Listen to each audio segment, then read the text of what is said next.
నన్ను కూర్చోమంటారా? మాట్లాడేవారు అన్నారు కదా అని.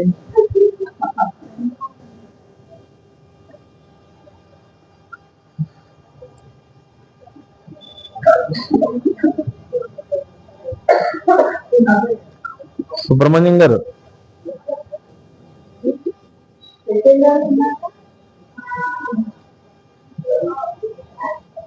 సుబ్రహ్మణ్యం గారు, రాజు గారు, చెయ్యాలి. నా ఫోన్ అక్కడ ఉంది. ఓం శుభమస్తు. శ్రీ గురుభ్యో నమః. శ్రీ మహాగణాధిపతయే నమో నమః.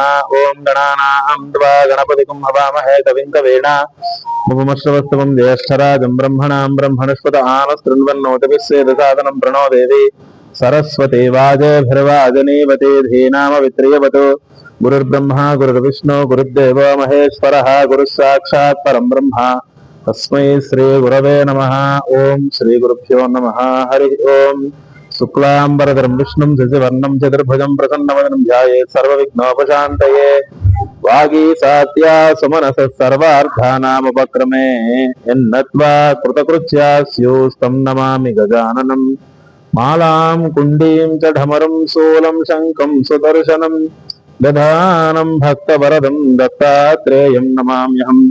కాషాయ వస్త్రం కరదండధారిణం కమండలం పద్మకరేణ శంఖం చక్రం గదాభూషిత భూషణాద్యం శ్రీపాదరాజ్యం శరణం ప్రపద్యే.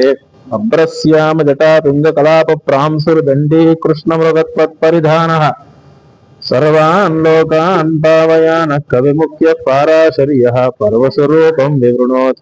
వ్యాసం వసిష్ఠనప్తారం శక్తేః పౌత్రమకల్మషం పరాశరాత్మజం వందే సుకతాదిం తపోనిధిం. అచతుర్వదనో బ్రహ్మదిబాహురపరో హరిః అపాలలోచన శంభోర్ భగవాన్ బాదరాయణః. ఇందీవరదలశ్యామమిందిరానందకందనం వందారుజనమందారం వందేహం యదునందనం. ఛాయాయాం పారిజాతస్య హేమసింహాసనోపరి ఆసీనమంబుదశ్యామమాయతాక్షమలంకృతం చంద్రాననం చతుర్బాహుం శ్రీవత్సాంకితవక్షసం రుక్మిణీ సత్యభామాభ్యాం సహితం కృష్ణమాశ్రయే. నారాయణం నమస్కృత్య నరం చైవ నరోత్తమం దేవీం సరస్వతీం చైవ తతో జయముదీరయేత్. సభాయై నమః. పైన ఆన్ చేసి వచ్చాను.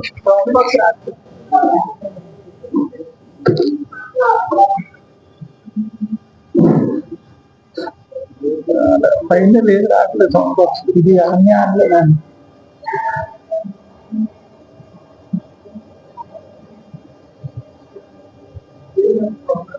పైన ఆన్ చేశాను, ఒకసారి చూస్తారు లేదా?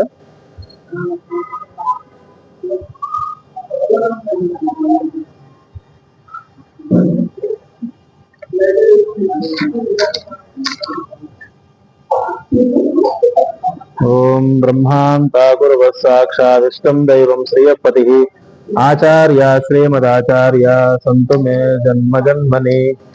హరి ఓం. కర్కటే పూర్వఫల్గుణ్యాం తులసీ కారణోద్భవాం పాండ్య విశ్వంబరాంగోదాం వందే శ్రీరంగనాయకిం దేవస్య మహిషీం దివ్యాం ఆదౌ గోదాముపాస్మహే. యన్మళీ మాళికాం ప్రీత్యా శ్రీకరోతి స్వయం ప్రభుః శుచిమాసి పాండ్యభువి పూర్వఫల్గుణీ నభేత్. ఉదీతాముదార గుణరంగనాథ ప్రియవల్లభాం వసుమతీముపాస్మహే. హరి ఓం. సభాయే నమః. பாசுரம் சொன்னா ஓம் மார்கழி திங்கள் மதுரனைந்திரன் நாளால் நீராட போதவேர் போதவினோ நேர்ல ஏர் சிறுமல் குமாய்ப்பாடு செல்வ சிறுமீர்கால் கூர்வேல் கொடுந்தவன் கொண்ட கோபன் குமரன் ஏராந்த கண்ணீ சோதையலும் சிங்கம் கார்மேனி செங்கன் கதிர்மதியம் போல் முகத்தான் நாராயணே நமக்கே பறை தருவான் பாரோர் புகழ படிந்தேலோரம்பாவாய். மார்கழி திங்கள் மதுரனைந்திரன் நாளால் நீராட போதுவேர் போதுமினோ நேர்ல ஈர் திருமல் குமாய்ப்பாடி செல்வ சிறுமீர்கள் ஊர்வேல் கொடிந்தோனன் நந்தகோபன் குமரன் ஏராந்த கண்ணீர் சோதையன் சிங்கம் கார்மேல் செங்கன் கதிர்மதியம் போல் முகத்தான் நாராயணே நமக்கே பறை தருவான் பாரோர் புகழப்படிந்தேலோரெம்பாவாய் வையத்து வாழ்வீர்கள் நாமும் நம்பாவைக்கு செய்யும் கிருசைகள் கேளீரோ பார்க்கடுதல் பயிர்த்தண்ட பரமனடி பாடி நெய்யுண்ணோம் பாலுண்ணோம் நாட்காலே நீராடி மையத்தொழுதோம் மல்லட்டு நாமுடியோம் செய்யாதன செய்யும் திக்குறலை சென்றோதோம் ஐயையும் பிச்சையும் ஆந்தனையும் கை காட்டி உய்ய மாறென்று உகந்தேலோரம்பாவாய் ஓங்கி உலகளந்த உத்தமன் பேர் பாடி நாங்கள் நம்பாவைக்கு சாற்று நீராடினால் திங்கிரு நாளெல்லாம் திங்கள் மம்மாறு பெய்து ஓங்கு பெறும் சென்னலுடைய வயல்களா உங்களே போதல் போர்வென்று கண்படுப்பா தேங்காதே புக்கிருந்து சிட்டமலை பற்றி வாங்கா குடம் நிறக்கும் வல்லம் பெரும் பற்கொள்ள நீங்காத செல்வம் நிறைந்தேலோரம்பாவாய் ஓங்கி உலகளந்த உத்தமன் பெயர் பாடி நாங்கள் நம்பாவைக்கு சாற்று நீராடினால் திங்கிரு நாளெல்லாம் திங்கள் மம்மாறு பெய்து ஓங்கு பெறும் சென்றதோடு வயல்களா பூங்குவலை போதில் போர்வென்று கண்படுப்பா தேங்காத புக்கிருந்து சிட்டமலை பற்றி வாங்கா குடம் நிறக்கும் வல்லம் பெரும் பற்கள் நீங்காத செல்வம் நிறைந்தேலோரம்பாவாய் ஆளுமலை கண்ணா ஒன்று நீ கைக்கரவேல் ஆயுள் புக்கு முகாந்து கொடார்த்தேரி ஊழி முதல் பருவம் போல் துணை கருத்து பாலு வெந்தோருடைய பத்மநாபன் கையில் ஆளு போல் விண்டு வளம்பர் போல் நின்று திண்டு சாலாக சார்ங்க முயற்சி சரமல் போல் வாழ வலுக்கின்றாய் நாங்களும் மார்கள் நீராடு மகிழ்ந்தேலோரம்பாவாய் மாயனை மண்ணுவட மதுரை மைந்தனை தூய பெருநீர் இவனை துறைவனை ஆயர் குளித்தினால் தோன்றும் மண் விளக்கை தாயை குடல் விளக்கும் செய்த தாமோதரனை தூய்மா வந்து நாம் துமலத்து தொழுது வாயினால் பாடுமத்தினால் சிந்திக்கா போய் உலகம் புகுதரவான் என்றனவும் தீயினால் தூசாகும் சித்தேலோரம்பாவாய் புல்லும் சிலம்பனுக்கான் புல்லுரையின் கோயில் வெள்ளை வெளிசங்கன் பேரரும் கேட்டிலையோ பிள்ளாய் எழுந்திராய் பெய்மலை நெஞ்சென்று கள்ளச்சகடம் கலக்கலைய கால்லோச்சி வெள்ளத்தரவையில் தீரம் வந்து வித்தனை உள்ளத்து கொண்டு முனிவர்களும் யோகிகளும் எல்லையந்து அறியன்ற பேரளவும் உள்ளம் புகுந்து குளிர்ந்தேலோரம்பாவாய் ஈசு கீசன் ஆனை சாற்றன் கலந்து பேசின பேச்சரவும் கேட்டிலையோ பைப்பெண்ணே காசும் பிறக்கும் கலகல கை பெயர்த்து வாசல ரங்குலிச்சியார் முத்தினால் ஓசைப்படுத்து தைரவும் கேட்டிலையோ நாயக்க பெண்பிள்ளாய் நாராயணன் மூர்த்தி இயேசுனை பாடுவனை கேட்டு கிடத்தியோ தேசுமுடையாய் திருவேலோரம்பாவாய் கீழ்வான் வெள்ளென்று இரவே சிறுவீடு மேய்வான் பிறந்தன ஹான் வைக்கொள்ள பெண்டாலும் போகாம் போகின்றாரே போகாமல் காத்து உன் கூவான் வந்து நின்றோம் போது குளமுடையா பாவா இருந்திராய் பாடி புறக்கொண்டு மாவாய் எழுந்தினாய் மல்லரை மாட்டியா தேவாதி தேவனை சென்று நான் சேவித்தால் ஆபா வென்றாயம் கருளேலோரம்பாவாய் கோமன மூலத்து சுற்றும் விளக்கரியே கோபம் கமலத்துயில மேல்பல் கணவரும் மாமன் மகளே மணிக்கதவும் தாழ் திறவாய் மாமீர் அளவை எழுப்பீரோ உன் மகள் தானுமே அன்று செவிடோ அனந்தலோ ஏமரப் பெண்களும் மந்திரப்பட்டாலோ மாயவன் மாதவன் வைகுந்து நின்றென்று நாமும் பலவும் நிகழ்ந்தேலோரம்பாவாய் நோற்றுத்து வரைக்கும் போகின்ற வம்பனாய் மாற்றமும் தாராரவாசம் திருவாதார் நாற்றத்து முடையாய் முடி நாராயணன் நம்மால் போட்டபடை தருவம் புண்ணிய நாள் ஒன்ற நாள் குற்றித்தன் வாய் விழுந்து கும்பகர்ணனும் தோட்டம் முறுக்கிய பிறண்டியால் தான் தந்தானோ ஆற்ற உடந்துடையா அடுங்களுமே ஏற்றமாய் வந்து திருவேலோரம்பாவாய் கட்டக்கரவை கணங்கள் பலகரந்து பெற்றாய் அரசியல் சென்று செய்யும் குற்றமென்றுள்ளாத கோவலத்தம் பொற்கொடியே குற்றவள் புல் போதராய் சுட்டுக்கு தோலுமாறு எல்லாரும் வந்து முற்றும் புகுந்து மகிழ்வானல் பேர்பாடா சிற்றாவே பேசாவே செல்வ பெண்டாட்டி நீ எற்றே குரங்குறும் பொருள் எல்லோரெம்பாவாய் கணித்தலாம் கட்டுரமை கண்ணுக்கிறங்கி நினைத்து முடிவலையே நின்று பால்சோரா நினைத்தலாம் செயலக்கும் நச்சல்வன் தங்காய் மனிட்டார் வாசல் கடை பற்றி நினைத்தினால் தென்னிலங்கை கோமானை செற்றா மனத்துக்கு நீயானே பாடவோனி வாய்க்கிறவாய் நீத்திரா அருந்திரை இதென்ன பேருக்கும் அனைத்தில்லாதார் மருந்தேலோரெம்பாவாய் புள்ளின்வாய் கிண்ணானை போல்லாவரக்கனை கிள்ளி கிளந்தானை கீர்த்தனை பாடி போய் பிள்ளால் எல்லாரும் பாவை குளம்புக்கார் வெள்ளி எழுந்து யார புறஞ்சிற்று புல்லும் சிலம்பனுக்கான் போதிர கண்ணனாய் கொள்ளு கிளற குடைந்து நீராடாதே பள்ளு கெடுத்தியோ பாவாய் நீ நன்னாளால் கள்ளம் தவிர்ந்து கலந்தேலோரெம்பாவாய் உங்கள் பொழுக்கு தோட்டட்டு வாவியுள் செங்கல் நீர்வாய் நிகழ்ந்த ஆம்பல் வாய் கும்பனஹான் செங்கல் பொடுகுறை வெம்பல் தவத்தவர் தழிக்கோயில் திருக்கோயில் இங்கிடுவான் போதந்தார் எங்கேவான் வாய் பேசும் நங்காய் எடுந்திராய் நானாவே நாவுடையாய் நங்காடு சக்கர மகந்தும் திறக்கையன் பங்கை கண்ணானாய் பாடையலோரெம்பாவாய் இல்லே இளைஞரையே என்ன முறங்குதியோ இல்லே இங்கையன் மின் வங்கையும் போது நின்றே வல்லவன் கட்டுரைகள் பண்டியின் வாயிலும் வள்ளியர்கள் நீங்களே நாயகா நாயுடுஹா ஓலனை போதையவனுக்கு என்ற பேருடையாய் எல்லாரும் போந்தார் பந்துக்கிணல் வல்லானை கோண்டானை மாற்றிருக்க வல்லானை மாயினை பாடலோரெம்பாவாய் நாய்க்கனாய் நிந்தனோ அந்த கோபுர உடையில் காப்பானே ஓடி தோன்றும் தோரண வாயில் காப்பானே மணிக்கதவும் தாழ் தரவாய் ஆயிரம் சிறுமீரோமுக்கு அரைபறை மாயன் மணிவண்ணன் வெண்ணிலே என்றான் சுயமாம் வந்தோம் தீரப்பாடுவான் வாயால் முன்னும் மாற்றாதேம்மா இந்நீக்கதவும் நீ கேலோரெம்பாவாய் நாய்க்கனாய் நிந்தனந்த கோபுரனை கோயில் காப்பானே ஓடி தோன்றும் தோரண வாயில் காப்பானே மணிக்கதவம் தாழ் திறவாய் அயர் சிறுமீரோமுக்கோ அரைபறை மாயன் மணி உண்ணன் நின்றுவாய் நின்றான் தூயமாம் வந்தோம் தீரப்பாடுவான் பாயல் முன்னும் முன்னும் மாற்றாதேம்மா நீ கதவம் நீ கேளோரம்பாவாய் அமரமே தண்ணீரே சூரிய அரஞ்செய்யும் இந்திரமான் நந்தகோபால் அழிந்திராய் ஒவ்வொரு நாட்கெல்லாம் கொழுந்து கொழுவதற்கு இந்திரமாட்டு சோதை அறிவுராய் அம்பரமூடத்து வங்கில் வளர்ந்த உம்பர் கோமானவரங்கு எழுந்திராய் செம்ப கலரை செல்வா பலதேவா உம்பியும் நீ முருங்கியலோரம்பாவாய் உந்து மகிழ்றான் ஓடாத தோல்வலியன் நந்தகோபாலன் மறுமலின பின்னாய் கந்தம் கமலம் குடலியை கடுத்திரவாய் வந்து எங்கும் கோழி மழுத்துகான் ஆண்டு பந்தன் மேல் பலகள் குவிந்தான் கோவினடான் வந்தாறுவன் மைத்தவன் பேர்பாடா செந்தாமரை கையால் சிறார் ஓலையெழுப்பா வந்து திறவாய் மகிந்தேலோரம்பாவாய் கொத்து விளக்கைய கோட்டில் கால் கட்டின் மேல் மெத்தந்த பஞ்சதேன் மேலேறி ஒத்தரல் பொங்குவல் நப்பின்ன கொங்கை வெள்ளேந்து மலர் மார்பவாய் திறவாய் மைத்தடம் கண்ணினாய் நீயின் மணானலை எத்தனை போதும் பேரிட ஒட்டாய் கான் எத்தனை ஏலமிருவாத்துக்கில்லாயால் தத்துவ மந்திரவேலோரம்பாவாய் 33 அமரருக்கு முன் சென்று கப்பம் தவிர்க்கும் கல்லியை தீலடாய் சப்பமுடையாய் திரடாய் தட்டார்க்கு வெப்பம் கொடுக்கும் விமலா தீலடாய் செப்பன்ன மன்னமலை முபால் திருமங்கள் நப்பின்னங்கை திருவே திருளடாய் உலக்கோமுலை தட்டோலியும் நந்தன் மணாலை இப்போதே மணிராட்டேலோரம்பாவாய் எற்ற கலங்கள் எதிர்பொங்கி மிழலிப்பா மாற்றாதே பால் சோரியம் வல்லம் பெரும் பசுக்கள் ஆற்றுப்படைத்தான் மகனை அறிவுராய் போற்றமுடையாய் பெரியாய் உலகனில் தோற்றமாய் நின்று சுடரே சீலடாய் மாற்றால் உனக்கு வழி தோறந்தூன் வாசக்கண் ஆற்றாது வந்தோன் நெடுமடிமா போலே போற்றமாம் வந்தோம் பந்தலோரம்பாவாய் அங்கம் மாலத்தனசர் அபிமான வங்கமான வந்தனின் பள்ளிக்கட்டிற்கீழே சங்கம் இருப்பார் போல் வந்து தைர பெய்தோம் இங்கிடு வாய்ச்சேட்டு தாமரை பூ போலே செங்கன் சிறு தேம்மே விழியாவோ திங்களுமாயித்தியனும் எதிர்நாள் போல் அங்கள் இரண்டும் கொண்டு எங்கள் மேல் நோக்குதியேல் எங்கள் மேல் சோபமிருந்தேலோரம்பாவாய் ஆண்டாள் திருவடிகளே சரணம் ఆండాల్ తిరువడిగలే శరణం. మనం ముందుగా భావతోతో నమస్కారం చేసుకుంటూ ప్రతి పాసురం చివరిలో కూడా మనం అయిపోయిన తర్వాత ఆండాల్ తిరువడిగలే శరణం, అమ్మా నీ పాదాల శరణానికి మేము వేడుతున్నాము అని చెప్తున్నాం. అంటే తిరువడిగలే, నీ పాదాలకే మేము నమస్కరిస్తున్నాము. అంటే ఈ యొక్క నిన్న చెప్పినట్టు పాసురము ఇవాళ పాసురం ఒకేలా ఉండొచ్చు ఆల్మోస్ట్. అంటే అమ్మవారు ఒకసారి చెప్పినది రెండోసారి కూడా ముఖ్యం, అది ముఖ్యం కాబట్టి. అంటే ఆచార్యుని విశ్వాసం, అలాగే మనం భ్రమలో ఉన్నాము అనే ఒక రకమైనటువంటి భ్రమ,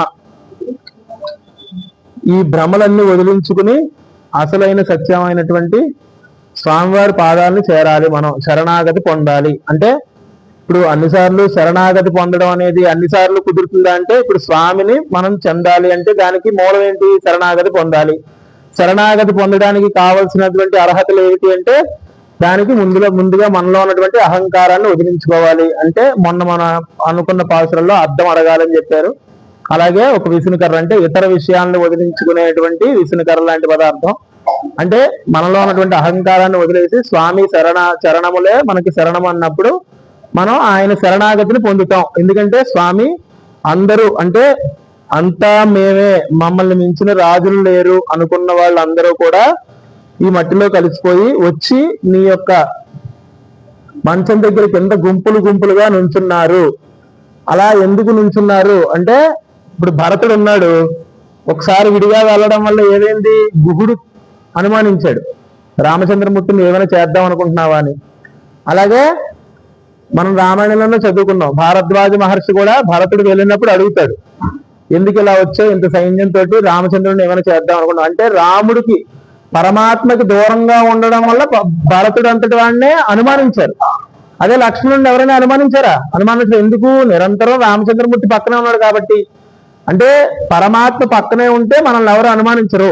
అందుకే పరమాత్మ దగ్గరే ఉండాలి, విడిగా మేము ఉండలేము అని ఆ యొక్క అంటే ఈ చరిత్రలో ఉన్నటువంటి విశ్వంలో ఉన్నటువంటి రాజులు, రాజాదిరాజులు, చక్రవర్తులు అందరూ కూడా స్వామివారి కిందే దగ్గరే గుంపులుగా ఉన్నారు అని ఆ విధంగా ఇక్కడ చెప్తూ స్వామివారి యొక్క అద్భుతమైనటువంటి నేత్రాల గురించి అమ్మవారు పొగుడుతున్నారనమాట ఈ పాసురంలో. అంటే ఆంకన్మా అభిమానం అంటే మనకి ఉన్నటువంటి అభిమానము, దాన్నే అహంకారము అని చెప్తారు. శరణాగతి అనేది స్వామివారి వల్ల మనం పొందాలన్నమాట.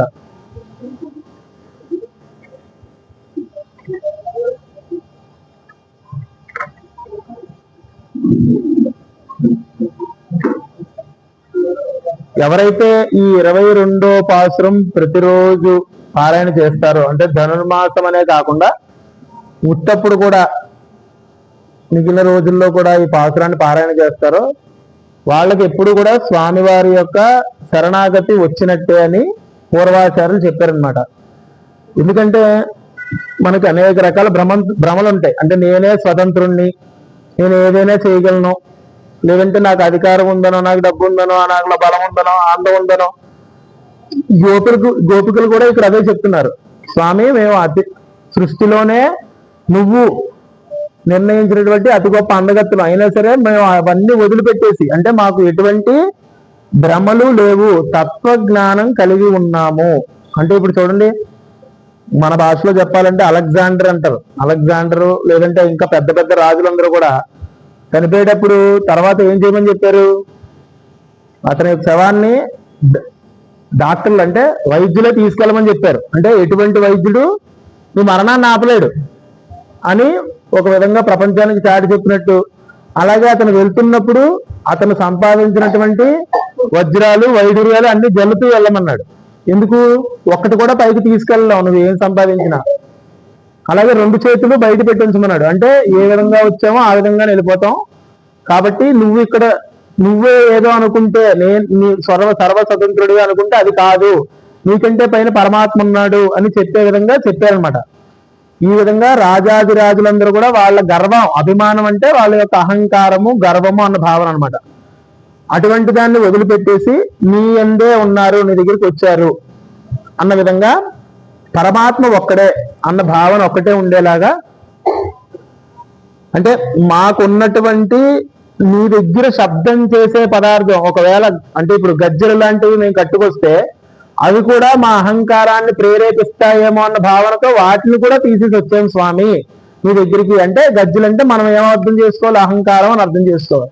అటువంటి వాటిలన్నీ వదిలేసి నీ దగ్గరికి వచ్చాము, అంటే నీలాదేవితో సహా నీ దగ్గర నించునున్నాము అని స్వామివారిని కీర్తిస్తున్నారు అక్కడికి వెళ్ళి.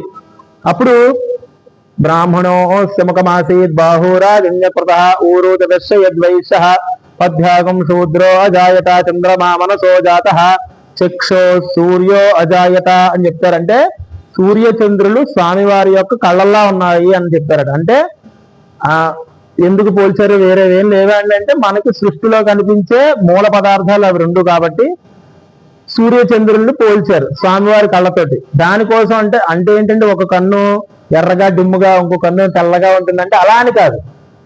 శత్రువులకి సూర్య భగవానుల్లా కనిపిస్తాడు, ఆ కళ్ళు అంత ఎర్రగా ఉంటాయి, అలాగే నాశనం చేస్తాయి. అలాగే భగవద్ బంధువులకి, భగవంతుణ్ణే శరణాగతి వేడిన వాళ్ళకి చంద్రమా మనసో జాత అంటే పరిపూర్ణమైనటువంటి చంద్రకాంతులు ఉన్నటువంటి పౌర్ణమి నాడు మనసు ఎంత ఆహ్లాదంగా ఉంటుందో అటువంటి కాంతులు ఆయన కళ్ళలోంచి వెదజల్లుతాయి అన్న భావనలో, కమలం యొక్క రేకులు ఎంత అద్భుతంగా ఉంటాయో సూర్యుడు పడిన వెంటనే విడుచుకున్నప్పుడు అటువంటి కళ్ళు గల పరమాత్మ అని స్వామివారిని కీర్తిస్తూ నీ 2 కంటితో మమ్మల్ని ఒక్కసారి చూడు అని చెప్పినట్టుగా ఈ పాఠశాలలో మనకు అమ్మవారు చెప్పారనమాట. అంటే మనకి తత్వజ్ఞానం కలిగి ఉండాలి. ప్రధానంగా భక్తి జ్ఞానము, మనం నిన్నే అనుకున్నాం, నిన్న పాఠశాలలో చెప్పుకున్నాం. భక్తి, జ్ఞానము, వైరాగ్యము, వీటి యందు మన మనసు నిలబడినప్పుడు స్వామి యొక్క పాదాల వైపు మనం వెళ్తుంది, మనం శరణాగతి వేడుతుంది అన్న భావనలో చెప్పాం. అంటే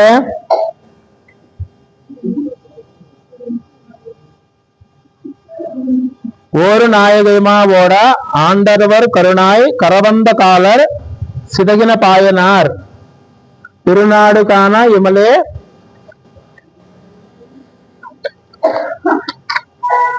పిచ్చిదాన్ కరవర్ అని చెప్పారు. అంటే దీని అర్థం ఏంటంటే, ఒక రాజుగారు ఉన్నారట, ఆయనకి చాలా చక్రవర్తి, అసలు కళ్ళు నేల మీద వైపు చూసేవాడు కూడా కాదు, ఎప్పుడు కూడా శిరస్సు పైన ఉండదు. అంటే అహంకారం చాలా ఎక్కువగా ఉండదు. అభిమానం అంటే దుర్యోధనుడు లాంటి అహంకారం. అహంకారానికి అభిమానానికి మన యొక్క వేదాలు ఇతిహాసాల్లో చెప్పినటువంటి ప్రధానమైన వ్యక్తి దుర్యోధనుడు. ఎందుకంటే ఒకసారి స్వామివారు ఈ యుద్ధం ప్రారంభం అవ్వడానికి ముందే కృష్ణ పరమాత్మ దగ్గరికి అర్జునుడు దుర్యోధనుడు ఇద్దరు వెళ్ళారు. అర్జునుడు కాళ్ళ దగ్గర కూర్చున్నాడు. దుర్యోధనుడు ఈ యుద్ధం గెలిస్తే ఇంకా ఇప్పటికే నేను సామ్రాజ్యపతిని, యుద్ధం గెలిస్తే ఇంక చక్రవర్తిని కదా, ఆ అహంకార భావంతో స్వామివారి శిరస్సు దగ్గర కూర్చున్నాడు. అందరికీ తెలిసిందే. కళ్ళు తెరిచిన వెంటనే స్వామి ఎవరిని చూశారు? అర్జునుడిని చూశారు. ఎందుకంటే పాదాల దగ్గర కూర్చున్నాడు కాబట్టి. అంటే ఇక్కడ అప్పుడు వెంటనే ఏమన్నారు?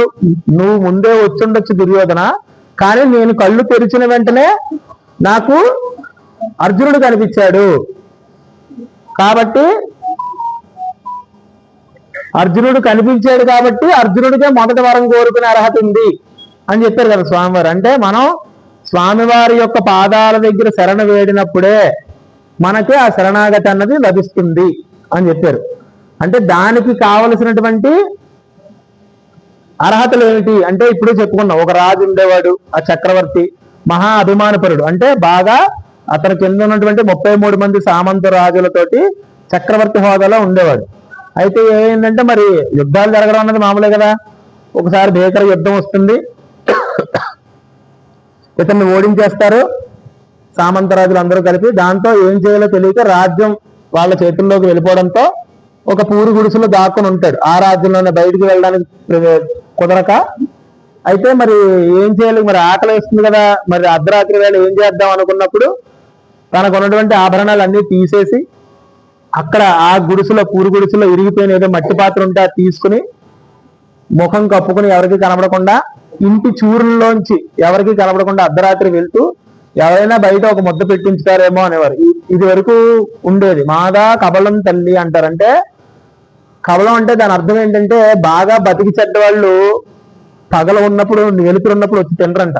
అందుకే మఠాల్లో కూర్మ మఠము అని చెప్తారు. అంటే ఇది వరకు రోజుల్లో ఉండేవి సత్రాల్లో మఠాల్లో మొత్తం అంతా అయిపోయిన తర్వాత సాయంత్రం వెళ్ళిపోయేటప్పుడు సగం తలుపు తీసి ఉన్న అన్నంని పప్పన్నమో ఏదో ఒక అన్నం కలిపేసి దాన్నే మనం కదంబో అని చెప్తాం, లేదంటే సాంబార్ అన్నం లాంటిది కలిపేసి ఉంచేస్తారు. ఇలాంటి బాగా బతికి చెడ్డ వాళ్ళు వచ్చి తింటారన్న ఉద్దేశంతో అలా పెడతారనమాట. వాళ్ళు అడగరు, వాళ్ళే వచ్చి వేసి తింటారని. అందుకే దాన్ని మాతా కబలం తల్లి, అది దాంట్లో మాతా కోలం అయిపోయింది. అయితే అటువంటి పరిస్థితిలో అలా తెచ్చుకుందాం, సరే ఆకలి మరి నకలకలు ఆడిపోతుంది లోపల అన్న ఉద్దేశంలో అలా చూర్ల కింద నుంచి వెళ్తూ అక్కడ ఒక పిల్లల కుక్క ఉంది. అప్పుడే పిల్లలు పెట్టినటువంటి ఒక కుక్క పిల్ల ఉంది.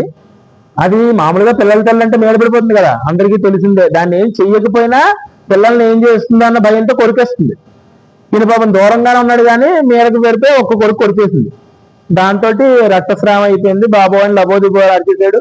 అందరూ ఎవరో ఆంధ్ర పట్టుకుని దగ్గరికి వస్తే ఇగో ఈయన రాజుగారు అన్నారు. అంటే అప్పుడు వచ్చిందనమాట ఈ శ్లోకం.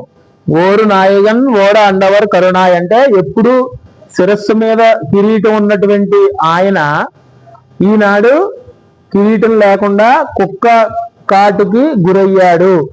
అలాగే బంగారు పాత్రలో తినే ఈయన చేతిలో ఇరిగిపోయిన మట్టి పాత్ర ఉంది.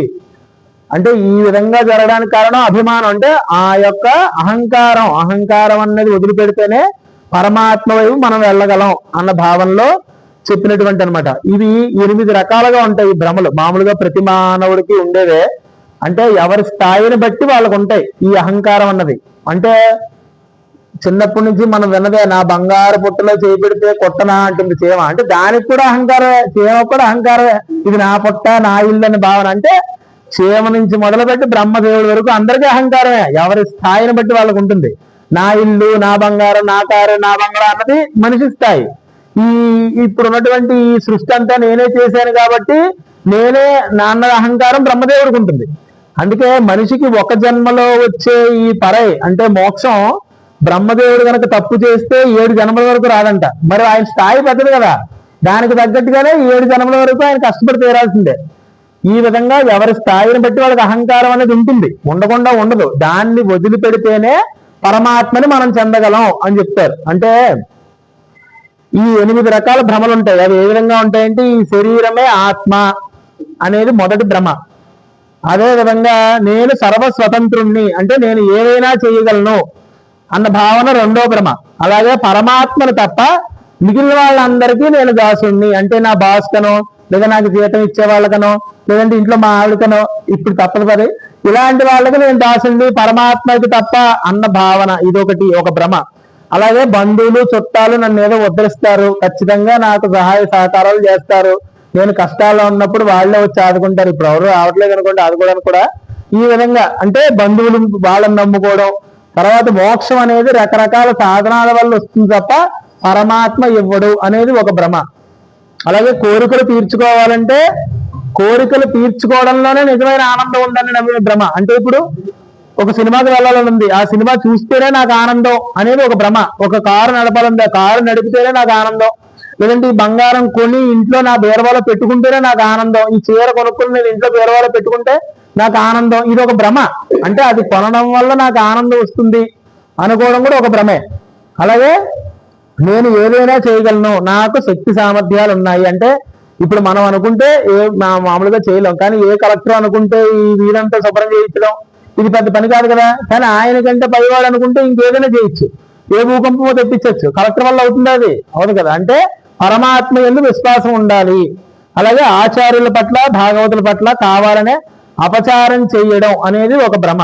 అంటే వాళ్ళని నమ్మకపోవడం, వాళ్ళ యందు విశ్వాసం లేకపోవడం, ఇటువంటి 8 రకాల భ్రమల్లో మనిషి బతుకుతూ ఉంటాడనమాట. ఈ భ్రమలన్నింటినీ వదిలేసి స్వామివారి చరణాలే శరణాగతి పొందినప్పుడు, అంటే కృష్ణ పరమాత్మ చాలా మంది చెప్తూ ఉంటారు 16,000 మందిని పెళ్లి చేసుకున్నాడు కదండి అని. అంటే దాని అర్థం ఏమిటి? కొంతమంది ఏం చెప్తారు, రామాయణంలో ఉంది దీని యొక్క మూలగాథ 16,000 మంది మునీశ్వరులు మహాత్ముల రూపంలో తర్వాత పుట్టారని. కానీ భాగవతంలో మూలంలో ఏముందంటే అప్సరసులు 16,000 మంది అప్సరసులు లక్ష్మీనారాయణ స్వరూపం దివ్య విగ్రహమూర్తిని చూసి ఆ అర్చామూర్తికి కైంకర్యం చేసేటప్పుడు చూసి ఇంద్ర సభలో మేము నాట్యం ఆడడంలో ఏముంది, అసలు ఇటువంటి నారాయణమూర్తిని కదా వివాహం చేసుకుంటే ఉండే ఆనందం అని వాళ్ళు భావించారు. ఇప్పుడే మనం అనుకున్నాం, అంటే మనం ఏదో కావాలనుకుంటే మనకు ఆనందం వస్తుంది అన్న భావనలో వాళ్ళు సంకల్పించారు. అందుకే సంకల్పం అనేది చాలా ప్రమాదమైంది. అందుకే నోట్లో ఏది పడితే అది మాట్లాడదని చెప్తారు. అందుకే మన నోటు నుంచి వచ్చే ప్రతి వాక్కుకి ఒక శక్తి ఉంటుంది, ఆ శక్తి వల్ల అది నిజమయ్యే అవకాశం కూడా ఉంటుంది. అందుకే మనం ఏంటంటే మంచి అన్నప్పుడు జరిగి కాదు, చెడన్నప్పుడు వెంటనే జరిగిపోతుంది.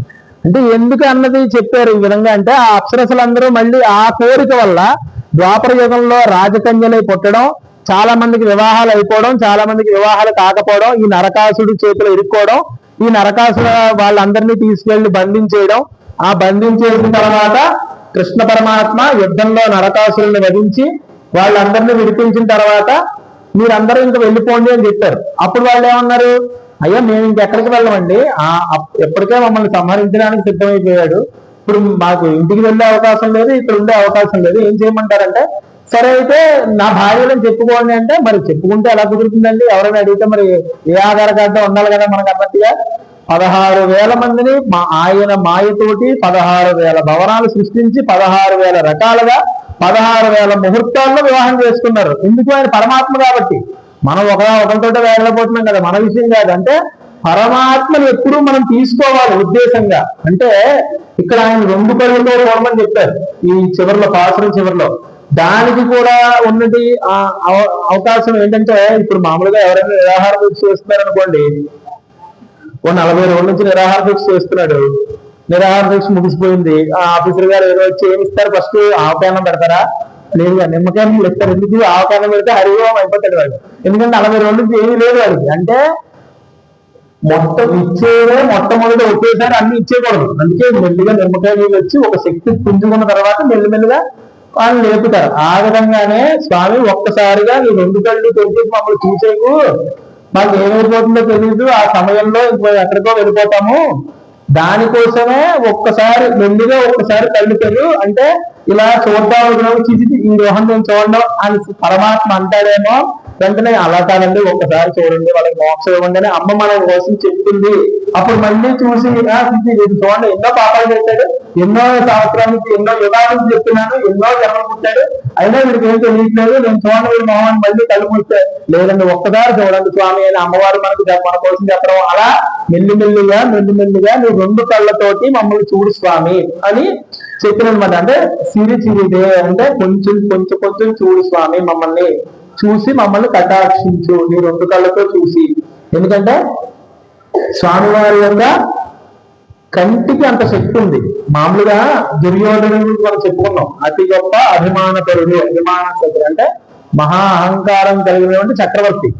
కానీ అతను కూడా సాక్షాత్తు సభలో ఆయన దగ్గరికి వచ్చినప్పుడు నిండు సభలో భీష్మ ద్రోణ అతిక్రమ్య మాంజైవ మధుసూదన అని, అంటే భీష్ముణ్ణి దాటేసో ద్రోణుణ్ణి దాటేసో మాంజైవ, సరే వాళ్ళిద్దరిని దాటేలే, వాళ్ళిద్దరికి నేనేదో శిస్తు అంటే డబ్బులు ఇస్తున్నారు కాబట్టి బతుకుతున్నారు, అలాంటిది నన్ను కూడా దాటేసి ఏమైనా కిమర్థం పుండరీకాక్ష అంటే కిమర్థం ఎలా వెళ్తున్నావు నువ్వు విదురుడి ఇంటికి భోజనానికి అని అడిగారు. అంటే స్వామివారు విదురుడి ఇంట్లో భోజనం చేశారు కదా, అంటే అతి పెద్దవాడైనటువంటి భీష్ముడింటికి వెళ్ళలేదు, గొప్పవాడైనటువంటి ద్రోణుడి ఇంటికి వెళ్ళలేదు, వాళ్ళిద్దరి కంటే గొప్పవాడైన మాంజేవ అన్న భావనలో ఉన్నారు కదా, మా ఇంటికి రాలేదు, మా దాసి పుత్రుడైనటువంటి విదురుడి ఇంటికి వెళ్ళి ఏ విధంగా భోజనం చేస్తావు నువ్వు అని అడిగితే స్వామివారు దానికి అనేకమైనటువంటి విషయాలు అతనికి చెప్పారు.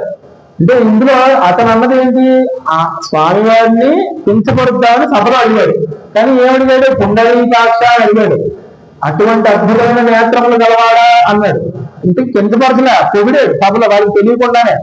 ఎందుకు, వాడి మనసులో పొగడాలని లేదు, కానీ కిం పదార్థం యథార్థం వైవా అన్నారంటే వాడి కంటికి ఏది కనిపించిందో దాని గురించి అన్నాడు. అంటే స్వామివారి కళ్ళు ఆ విధంగానే ఉంటాయి. అంటే ఎవరైనా సరే స్వామివారి యొక్క కంటి అందాన్ని పొగిడి తీరవలసిందే అన్న మాట అన్నమాట. అంటే అప్పుడు చెప్తున్నారు అనమాట, అక్కడ ఉన్నటువంటి దుర్యోధనుడు మిగిలిన దుశ్శాసనాన్ని వాళ్ళని పిలిచి, మరి చెప్పు ముందు ఆయనకి ముందుకెళ్ళిపోతున్నారు, కూరలు రుజులు ఉగ్గరించి అని చిన్న శ్లోకం ఉంటుంది. అంటే మంచి వంకాయ కూరలు గట్రా చేయించాము, కొండల నిండా నెయ్యి పెట్టించాము, కొండల నిండా స్వామివారికి కావాల్సినటువంటి కన్నా అన్ని పెట్టించాము, మరి రమ్మని చెప్పి భోజనానికి అన్నట్టుగా పెట్టినట్టున్నాడు. మరి లోకాలనే మింగేగలవాడికి రుచికి సంగతి ఏముంటుందండి, ఆయన వీళ్ళందరినీ దాడుకుంటూ విధుడు వేడి వెళ్ళిపోయాడు. అంటే అప్పుడు దాని అర్థం ఏంటంటే దుర్యోధనుడు పుండరీకాక్ష అని, లేదంటే భీష్ముడు ఏది పుల్లా ముదపత్ర నేత్ర అని పొందాడు. అదేవిధంగా సౌనక మహర్షి జితంతే పుండరీకాక్ష అద్భుత నేత్ర అన్నారు. అలాగే శూర్పణఖ పుండరీక విశాలాక్షో బాహున్ అన్నారు. అలాగే అంటే ఒక్కొక్కళ్ళు, అది స్త్రీ అయినా పురుషుడైనా మహర్షి అయినా ముసలివాడైనా మొదటివాడైనా ఎవరైనా సరే స్వామివారి నేత్ర సౌందర్యాన్ని ఆ విధంగానే చూడగలరు. అటువంటి అద్భుతమైనటువంటి నేత్రాలు గల ఓ స్వామి, ఈ 2 నేత్రాలు తెరిచి మమ్మల్ని కరుణించు అన్న భావన ఈ పాత్రలో మనకి అమ్మవారు చెప్తున్నారు. అదేవిధంగా ఆడవాళ్ళు కూడా బాగా కీర్తించారు ఈ నేత్రాలు. ఏ విధంగా అంటే 7వ ఇనై కొట్టంగోలో వనియే ఆయుం కళ్ళమిరాం తిరుత్తంగోల్ వనియే అంటే 2 మృత్యు దేవతలుగా చెప్పారట 2 కళ్ళని. అదేంటంటే మృత్యు దేవతలుగా చెప్పడం ఏంటంటే దాని అర్థం ఏంటంటే స్వామివారు సుక్కున, అంటే ఇప్పుడు మనకి ఇచ్చే అవకాశం కొంచెమే, దాన్ని కూడా మనం ప్రయత్నిద్దాం. నిజంగానే మోక్షం ఇచ్చేస్తే ఇంక మళ్ళీ స్వామిని ఆ కళ్ళతో చూడలేం కదా, మళ్ళీ ఆ దర్శనం మనకి లభించదు కదా, అటువంటి నేత్రాలను మనం మిస్ అయిపోతాం కదా. అంటే అటువంటి భావన అన్నమాట. అంటే మాకు అంత అద్భుత దర్శనాన్ని దూరం చేసే మృత్యుదేవతల 2 కళ్ళు, అటువంటి స్వామిని మాకు దూరం చేస్తే, అంటే నిజంగానే మాకు అక్కడికి వెళ్ళిపోతే ఆ పరంధామంలో ఇటువంటి కృష్ణ పరమాత్మను చూసే అదృష్టం మాకు లేదే, ఆ దర్శనం ఆ కళ్ళుని చూసే అదృష్టం మాకు లేదే అని అంతగా భావించారనమాట. ఈ విధంగా ఒక్కొక్కరు ఒక విధంగా, అంటే ప్రాయోజితం, అంటే ఈ పాపములు మాకున్నటువంటి శాపములు పోవడానికి మమ్మల్ని చూడు స్వామి అని చెప్పినట్టుగా ఈ పాత్రలో చెప్పారు. అంటే పాపము అంటే మనం దేవుడిని బట్టి పాపాలు ఏదైనా సరే అవి ప్రాయశ్చిత్త కర్మ. మనకి శాస్త్రంలో లేదంటే జ్యోతిషంలో చెప్పినట్టుగా చంద్రాష్టమంచ ధరణి చతుర్థమంచ భృగు షట్కంచ అర్కస్త పంచమంచ భగత్ చతుర్థే గురుస్తృతీయే శని జన్మంచ రాహుర్నవంచ పీతురు యువంచ దోషాన్ని.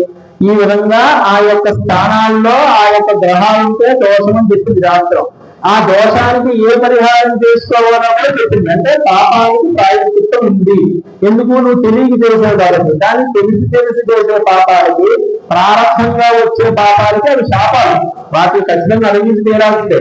అటువంటివి కూడా నీ యొక్క కళ్ళ చూపు వల్ల నువ్వు అనుభవించాల్సి లేకుండా పోతుంది అన్న భావనలో స్వామివారిని ఆ విధంగా అద్భుతమైనటువంటి కొండవీక నేత్ర అన్నట్టుగా చెప్పారనమాట. ఈ విధంగా స్వామివారి యొక్క నేత్రాల గురించి, శరణాగతి గురించి చెప్పారు. అంటే ఇప్పుడు మనం స్వామివారి యొక్క శరణాలు పొందాలంటే మనకి ముఖ్యమైనది ఏమి? ఇప్పుడు అంటున్న శరణాగతి పొందాలి. శరణాగతి పొందాలంటే మనకు ఉండవలసిన అర్హత ఏంటి? అహంకారాన్ని వదిలేయాలి, ఇంద్రియ నిగ్రహం కలిగి ఉండాలి, బోధదయ కలిగి ఉండాలి, అందరినీ సమానంగా చూడాలి, హరినామస్మరణ చేస్తూ ఉండాలి. ఇటువంటి మంచి ఉత్తమమైన గుణగణాలు కలిగి ఉంటే మనకి ఆ శరణాగతి పొంది, శరణాగతి వల్ల మనకి మోక్షం లభిస్తుంది అన్న భావన. అంతే కదా. ఇప్పుడు జరాసంధుడు లేదంటే ఈ శిశుపాలుడు 100 తప్పులు చేస్తే కానీ చంపనని చెప్పారు స్వామివారు. తప్పులు చేసిన తర్వాత మనకి సినిమాల్లో చూపించినట్టుగా అతని శిరస్సుని ఖండించిన వెంటనే దిగువని ఏదో ఆత్మలపై గుండెల్లో కలిసిపోవడం ఉండదు. నిజంగా భాగవతంలో ఏం రాశారు? అతని ఆత్మ స్వామివారి పాదాల దగ్గర లీనమైందని రాశారు. అంటే అతని ఆత్మ స్వామివారి యొక్క పాదాలను శరణాగతి పొందింది. ఆ విధంగానే ఎవరైనా శరణాగతి పొందుతారు. రామాయణంలోనే మీరు తీసుకోండి, సభకి శరణాగతి పొందింది, ఆయనకి ఆవిడకి ఇచ్చారు స్వామివారు. అలాగే ప్రతి చోట అంటే ఎవరెవరికి అంటే శరణాగతి పొందాలి అని ఎవరెవరికి రాసుకుంటుందో అందరికీ స్వామివారు శరణాగతి ఇచ్చారు. కానీ రామాయణంలో ఒకే ఒక్కసారి శరణాగతి ఫలించలేదు. అది ఎక్కడంటే సాక్షాత్తు రామచంద్ర ప్రభువే శరణాగతి వేడుతారు. ఎవరిని? సముద్రుణ్ణి. నువ్వు ఒక్కసారి పక్కకు జరిగితే మేము అటువైపు వెళ్తాము అని అడుగుతారు కదా మనకి చదువుకున్న వాల్మీకి రామాయణంలో కూడా. అంటే అప్పుడు శరణాగతి ఆయన అడిగినా కూడా ఇవ్వడు సముద్రుడు.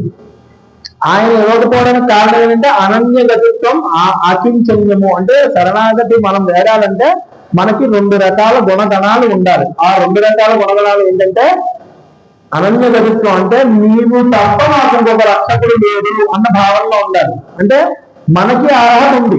ఎందుకు? మనం పరమాత్మే శరణాగతి పొందుతున్నాం, ఆయన తప్ప మాకు ఇంకో అర్హత లేదు అని చెప్తున్నాం కదా మనం. ఈ విధంగా స్వామివారిని పొందుతున్నాం అంటే అనన్యగతిత్వం. అలాగే అకించన్యము అంటే నిన్న చెప్పుకున్న దాంట్లో అనన్యగతిత్వం ఉంది, ఇవాళ చెప్పుకుంటున్న దాంట్లో అకించన్యము అంటే మాకు ఏ విధమైనటువంటి అహంకారం లేదు, అంటే మన దగ్గర ఏమీ లేకుండుట అన్న భావన అనమాట. అకించన్యము అంటే మన దగ్గర ఏమీ లేకపోవడం అంటే మన దగ్గర డబ్బులు బంగారాలు ఇంట్లో కూడా జరగట్లా. మన దగ్గర అహంకారం లేకపోవుట, ప్రతి వస్తువు ఎందు లేదంటే ప్రతి జరిగే విషయ పదార్థాల ఎందు ఆతృత ఇటువంటివి లేకపోవుట, ఎంతసేపు హరినామస్మరణ చెయ్యాలి, నీ పాదాలే శరణ పొందాలి అన్న భావన కలిగి ఉండుట, ఇది శరణాగతి పొందడానికి కావాల్సినటువంటి క్వాలిఫికేషన్ అని చెప్పారు. ఇది రామచంద్రమూర్తికి లేదు. అందుకే రామచంద్రమూర్తి శరణాగతి వేడే పరిస్థితి లేదు. అంటే ఆయన శరణాగతికి అర్హుడు కాదు. అందుకే ఆయనకి శరణాగతి ఇవ్వలేదు. సముద్రం మీద ఎప్పుడైతే 4 బాణాలు పడ్డాయో వెంటనే ఆయన పైకి వచ్చి ఆయన శరణాగతి పొందాడు రామచంద్రమూర్తి దగ్గర. అయ్యా బాణ పరంపర ఆపండి, నేను తట్టుకోలేకపోతున్నాను, 2 దెబ్బలు పడ్డాక బాణ పరంపర ఆపండి, నేను మీ యొక్క నామధేయం చేస్తే దానికి తెలియలేదు చెప్తాను రాయని అన్నట్టుగా చెప్పారు కదా. ఈ విధంగా స్వామివారి శరణాగతి అంటే గర్భానాస్తిర్య రాఘవ అంజలి ప్రాంగుహం కృత్వ ప్రతి శిష్యే మహోదదేహ బాహుం భుజ గోగనం భోగ పదార్థ భూపదాయ సుగన. అంటే రామచంద్రమూర్తి పరిపూర్ణమైనటువంటి మంచి మనసుతోటి అడిగారు శరణాగతి. కానీ ఆయన శరణాగతి పొందే దానికి అనర్హుడు కాబట్టి ఆయన శరణాగతి రాలేదు. ఎందుకంటే ఆయనే శరణాగతి ఇవ్వాలి కాబట్టి. ఈ విధంగా మనకి అనన్యగతిత్వము అకించన్యము అనే 2, ఈ 2 కూడా మన ఎందు ఉన్నప్పుడు స్వామివారి యొక్క పాదాలు శరణ వేయినప్పుడు మనకి శరణాగతి లభిస్తుంది అన్న భావనలో యోమం ఆదిత్య మండలం బట్టి హిరణ్మయ వపుహు అని శాస్త్ర ప్రమాణం. అది వేద వచనం కూడా. వేదంలో ఏం చెప్పారంటే తస్యాహం పుండరీకమేవ పక్షిణ, పుండరీక లాంటి నేత్రాలు కలిగినటువంటి ఓ పరమాత్మ అని చెప్పారు. అంటే ఇది కొంచెం గంభీరంగా ఉంటుంది. అంటే మగవారు చెప్పడానికి ఆడవారు చెప్పడానికి ఉన్నటువంటి, అంటే ఇప్పుడు కాదు అప్పుడులో ఆ అద్భుతమైనటువంటి సుసౌందర్యమైనటువంటి ఆ స్వరము, ఆ భావన, ఆ పద్ధతి, ఇవన్నీ గోదావరి తను అన్వయించుకుని ఈ యొక్క గంభీరమైన పదాన్ని, అంటే ఇంత గంభీరంగా స్వామివారి నేత్రాలు అద్భుతంగా ఉంటాయి అంటే బాగానే ఉంది, కానీ ఇంత గంభీరంగా కాకుండా చాలా సుసౌందర్యంగా చెప్పచ్చు దీన్ని అన్న భావనలో, అంటే గోదావరి గారు ముందు రామానుజాచార్యులు కూడా చెప్పారు. ఆయన చెప్పినప్పటికీ కూడా గంభీరాం సముద్రేత సంపృష్టాన్న రవిశ్వేతర వికసిత పుండరీక కమలాయ దళాయ దోక్షణ. ఇది కూడా కొంచెం గంభీరంగానే ఉంది, కానీ బాగుంది. కానీ ఆ యొక్క గంభీరత అన్నది ఆ పదాల్లో మనకి వ్యక్తం అవుతుంది. అప్పుడు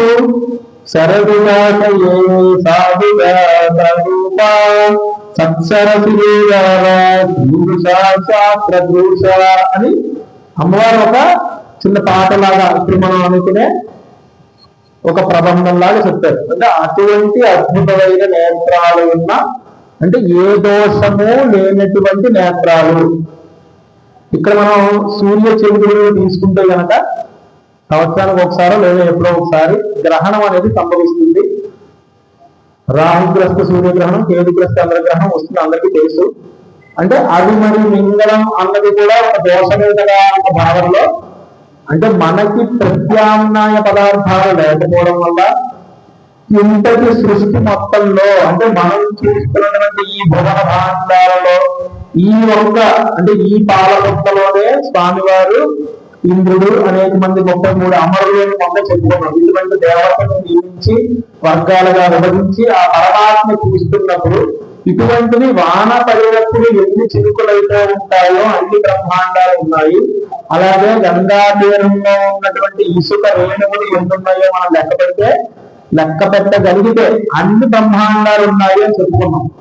మామూలుగా ఏం చెప్తూ ఉంటారు శాస్త్ర ప్రకారం, మన చేతిలో ఒక గుప్పెడు మట్టి తీసుకుంటే అంట, ఆ మట్టిలో ఒక ఇసుక తీసుకుంటే ఆ ఇసుకలో ఒక్క ఇసుక కంటే సగం అంతటి ఈ భూమి మొత్తం. అలాంటిది స్వామివారి దృష్టిలో గంగా తీరంలో ఉన్నటువంటి ఇసుక అంటే మరి ఆయన ఎక్కడ ఉన్నారు? అటువంటి పరమాత్మ మనల్ని అనుగ్రహించడం కోసం ఈ రామావతారంలో, కృష్ణావతారంలో, విభవ రూపంలో, అంటే ముందే చెప్తున్నాం పర వ్యూహ అంతర్యామి వ్యూహ అత్యావతార, మన కోసం అత్యావతార మూర్తిగా వెలిసినప్పుడు మొన్న భాషలో చెప్పుకున్నాం, కొంచెం చులకన భావం ఉండడం అన్నది సహజమే. దాన్ని వదిలిపెట్టి అత్యావతార మూర్తి అంటే విగ్రహము అన్నదే మనకి సర్వస్వం, ఆయన పాదాలే మనకు శరణ్యం అన్న భావనలో ముందుకు వెళ్తేనే మనకి శరణాగతి లభిస్తుంది అన్న విధంగా ఇక్కడ ఈ యొక్క పాసురంలో అమ్మవారు చెప్తున్నారనమాట. కురుక్షేత్రంలో జరిగినటువంటి శిశుపాలుడి యొక్క సంహారం గాని, స్వామివారు ముందుగా చెప్పినటువంటి, అంటే కాళ్ళ దగ్గర ఉన్నటువంటి అర్జునుడికి వరమివ్వడం కానీ, శిరస్సు దగ్గర ఉన్నటువంటి దుర్యోధనుడికి తర్వాత వరమివ్వడం కానీ, ఇవన్నీ కూడా స్వామివారి యొక్క పాదాల శరణానికి పొందిన వారి పరిస్థితి మనం చెప్తున్నాం. కాబట్టి ఎల్లప్పుడూ కూడా వామనుడి అవతారంలో బలి చక్రవర్తి కూడా 3 అడుగులు అడిగినప్పుడు వామన స్వామి వెంటనే అక్కడ ఉన్నటువంటి శుక్రాచార్యుడు భార్గవుడు ఆయన గ్రహించేశారు కదా, ఆయన గ్రహించి పక్కకి చెప్తారు కూడా బలి చక్రవర్తికి, వచ్చింది సామాన్యుడు కాదు పరమ పురుషుడు, నువ్వు 3 అడుగులు అంటున్నావు, నాకు తెలిసి నాకున్నటువంటి, అంటే ఆయన తక్కువ వాడే కాదు కదా, బృహస్పతితో సమాన శుక్రాచార్యుడు, సాక్షాత్తు యవలాన విద్య అంటారు, అంటే మరణించిన వాళ్ళని బతికించే విద్య కూడా దొరికిపోయింది. అటువంటి శుక్రాచార్యుడు చెప్తాడు, 3 అడుగులు అంటున్నావు, నాకు తెలిసి ఒక్కరితోటే భువన భాంతర్యాలన్నీ, అంటే అన్ని లోకాన్ని తెలిసిన సామర్థ్యుడు, అంత సమర్థుడు, ఇది ఒక్కొక్క పొరపాటును కూడా. ఎందుకంటే బలి చక్రవర్తి అంటే ఈయనకి ఇష్టం కాబట్టి ఆయన అమరుడు, అంటే అక్కడ ఉన్నటువంటి రాక్షసులందరికీ అధిపతి కాబట్టి దానాల్లో మంచివాడు అయి ఉండొచ్చు, కానీ రాక్షసుడే తప్పదు. అప్పుడు ఏమైంది, దీన్ని మనం సాత్విక అహంకారం అనుకున్నాం. ఆ భాషలో ఓం యోగం ఉత్తమం పేరు పాడి చెప్పుకున్నాం, అంటే ఇతనికి దానాల ధర్మాలు నేను నన్ను మించిన వాళ్ళు దానం చేయడంలో కూడా అంటే నాది ఇక్కడికి వచ్చి ఇప్పుడు ఆయన వచ్చి మీకు ఇచ్చేస్తారంటే ఎలా ఇది నాది కదా అంత అన్యాయం అంటే ఏదైనా నేను దానం నన్ను ఒకరు కొట్టి తీసుకెళ్ళి ఇచ్చింది అంటే అటువంటి భావం ఉండకూడదు. ఏదైనా నేను దానం చేయగలను అన్న భావం ఉండకూడదు. అటువంటి సాత్విక అహంకారాన్ని కూడా నాశనం చేయడానికి స్వామివారు వామన రూపంలో వచ్చి అక్కడ ఉన్నటువంటి ఆ బలిచక్రవర్తిని కొలిచేటప్పుడు కారే రాజు రాజ్యములు దైవమే దైవోన్నతి వందరే వారేడు సిరి మూట కట్టుకుని పోవని జాలివే భూమిపై పేరైనం గలవే సిరి ప్రముఖలను ప్రీతులు కుషకాములై ఈవే కోర్కెల వాలం మరియు మరిచి ఈ కాలమున భార్గవ ఏ కాలమున భార్గవ అన్నాడు బలిచక్రవర్తి. ఎవరిని?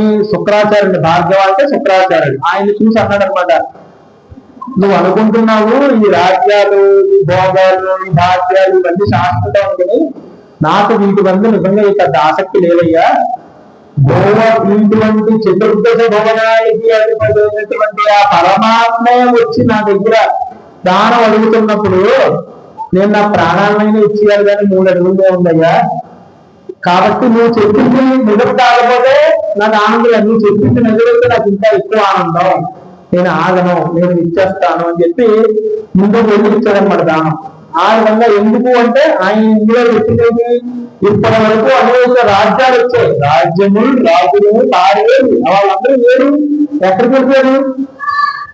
కలుగును గర్భోపతం ఎంతెంత గర్వం వాళ్ళందరూ ఎక్కడికి వెళ్ళారు? గురువుని వేరే ఇక్కడ లేరు కదా. ఎక్కడికి వెళ్ళారు అంటే స్వామివారి చరణారవింద ప్రీతి ఈరే కోరికలు. అంటే ఎటువంటి కోరికలైనా సరే తీర్చుకోగల వాళ్ళందరూ ఏమైపోయారు?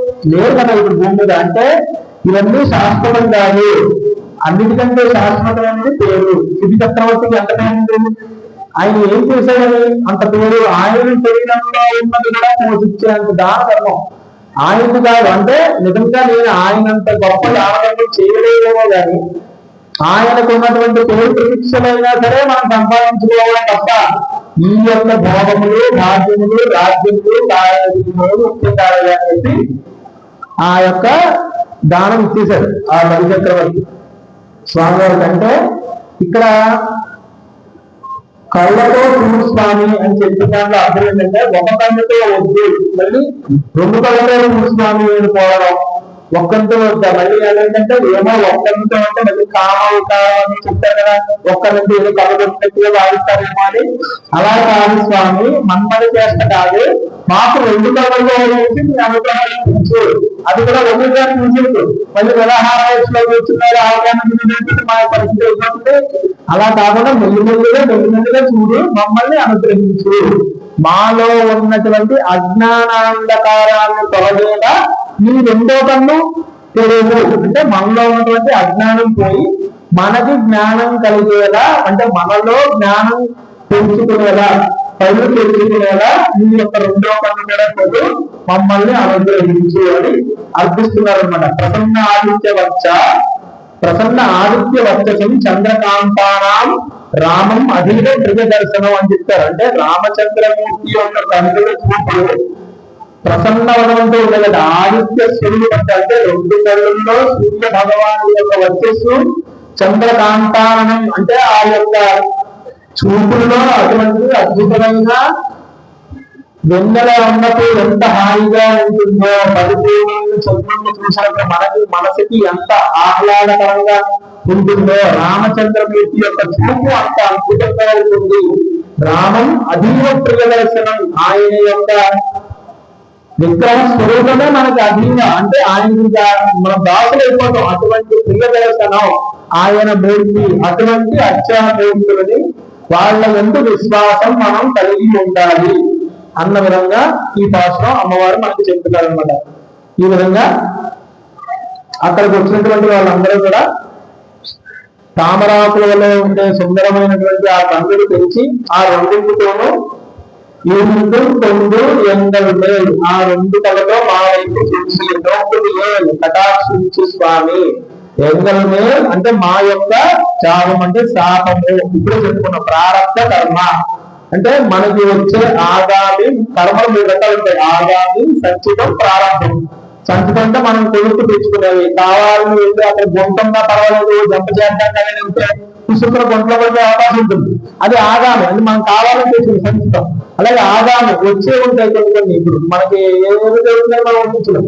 అలా దాన్ని ప్రారంభము అంటారు. అంటే ప్రారంభ కర్మ, మనం పాతది చేసినటువంటి ఆ యొక్క వికృతి చేష్టలకి మనకు వచ్చేటువంటి కర్మ ఫలము, దాన్ని కూడా మార్చలేము. ఇటువంటివన్నీ కూడా పాపములన్నీ కూడా ఇరుకుడు వీడిపోతాయి ఎప్పుడు నీ యొక్క చల్లని చూపు మా మీద పడినప్పుడు.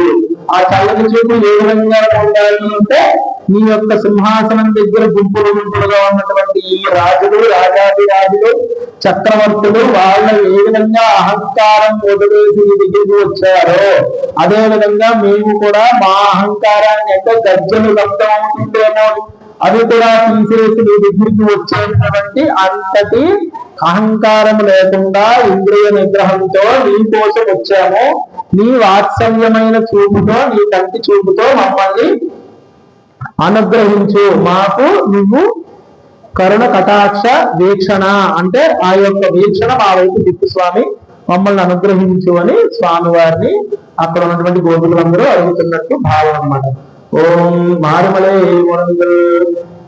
அங்கன் மாதவருஷ அபிமானமங்கமாய வந்ததின் பள்ளி தட்டிற்கு தங்கமிருப்பாடு போல் வந்து தலைப்போம் இந்தியாய் திருதாமரை குறிப்போடு செங்கன் சிரிச்சிருது உண்மையில் கூறாவும் திங்களும் ஆழ்த்தியன் மெதுநாட்டில் அங்கள் கண்டும் கொண்டு எங்கள் மேல் நோக்குறேன் எங்கள் மேல் சோழவிருந்தேன் ஆண்டாய் திருவள்ளுவரே கரணம் பிரிய காந்தாய கல்யாணம்